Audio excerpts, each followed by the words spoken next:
And everyone's like, oh, it's making it into some sort of tourist destination, which it's not. Our application today is a request for leaders in the tourism community to provide lead funding to ensure its success. You've heard me, as well as others, refer to the Memorial and Museum as a package, and that's because they are.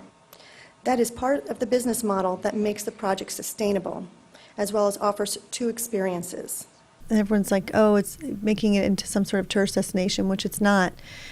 Let's consider what our visitation could look like. Currently at our site now, we have over 300 visitors a day.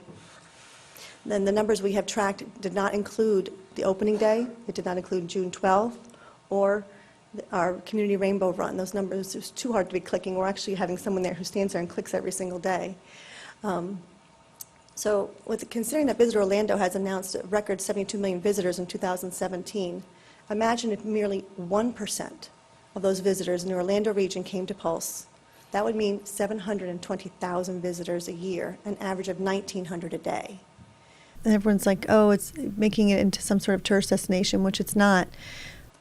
Dolphin Tours, which is probably an operator that you're very familiar with, had contacted us because they had people who were signing up for their tours and wanted to know if their tour included a site visit to Pulse. We met with them over 30 days or so, trying to figure out how do we make that happen. And so they've already started to bring, we've already hosted their first group of 60 visitors just a couple weeks ago. Just this past week, the YMCA hosted their very first women's leadership conference ever. Orlando was where they chose to come. And so they had contacted us as well because they wanted to start their conference at Pulse. I had the pleasure of giving them a tour. And everyone's like, oh, it's making it into some sort of tourist destination, which it's not.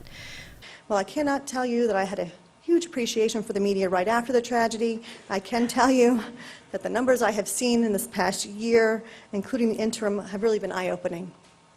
What we loved most about this Forbes article, it was a business publication who understood the economic impact of our project. Being covered by a national and local media has become the norm for us.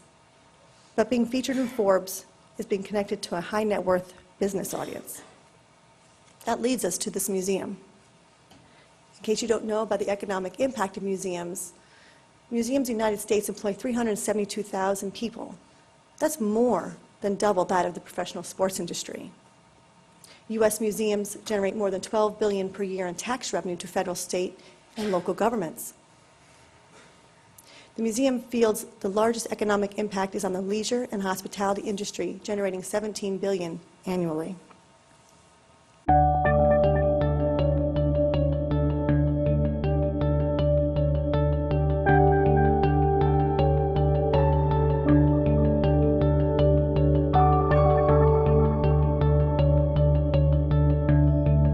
If we got in a fight with somebody, went home, you wrote a nasty note, or you spread a rumor.